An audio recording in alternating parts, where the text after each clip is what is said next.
তরকারি হয়েই এসছে। এটা হচ্ছে ভেটকি মাছের, দেখো এসে কানকোর দিকের মাছটা 2 পিস আছে, আর মাথা আছে, এই যে 2 পিস মাথা ভেটকি মাছের, আর পুঁই শাকের ডাঁটা দিয়ে বেগুন আর আলু দিয়ে চচ্চড়ি হচ্ছে, হয়ে গেছে। এবার নামিয়ে নেবো। আর একটু ঝোল করবে, একটু গায়ে গায়ে হয়ে গেলে নামিয়ে নেব।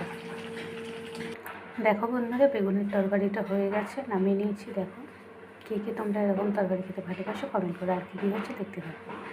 দেখো বন্ধুরা, আজকে মেনু হচ্ছে, এখানে পা নিয়ে নিয়েছি, গরম জল করে দিয়ে দিয়েছি। দেখো এবার একটা ছাড়িয়ে নেব। আর এর সাথে থাকছে দুটো লেগ পিস, গলা আছে আর গিলে আছে।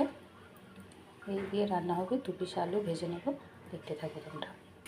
দেখো বন্ধুরা, এখানে 2 পিস আলু কেটে 4 পিস হয়েছে। দেখো লাল লাল করে ভাজা হয়ে গেছে। এবার দুটো তুলে নেব, তারপর মাংসটা ভেজে নেব। দেখো বন্ধুরা, আলুটা তুলে দেখো মাংস দিয়ে দিয়েছি, সুন্দর করে ভেজে নেব যতক্ষণে তেল বেরোবে, দেখতে থাকো তোমরা। দেখো বন্ধুরা, মাংস ভাজা হয়ে গেছে একদম। দেখো তেল বেরিয়ে গেছে, এবার নামিয়ে নেব।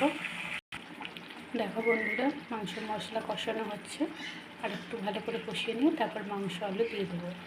দেখো বন্ধুরা, মশলাটা সুন্দরভাবে কষানো হয়ে গেছে, মাংসটা দিয়ে দিয়েছি। আর একটু 5 মিনিট মাংসটা কষে নিয়ে তারপর আলুটা দিচ্ছি, একটু চন্দ্রমুখী আলু সেই জন্য। দেখো বন্ধুরা, এবার আলুটা দিয়ে দিয়েছি, আরও 5 মিনিট ভালো করে কষিয়ে নেব, নিয়ে তারপরে জল দেবো। দেখো বন্ধুরা, মাংসটা কিন্তু সুন্দরভাবে কষানো হয়ে গেছে। দেখো কত তেল বেরিয়েছে, যেহেতু গিলে আছে তো সেই জন্য অনেকটা তেল বেরিয়েছে। এবার জল দিয়ে দেবো।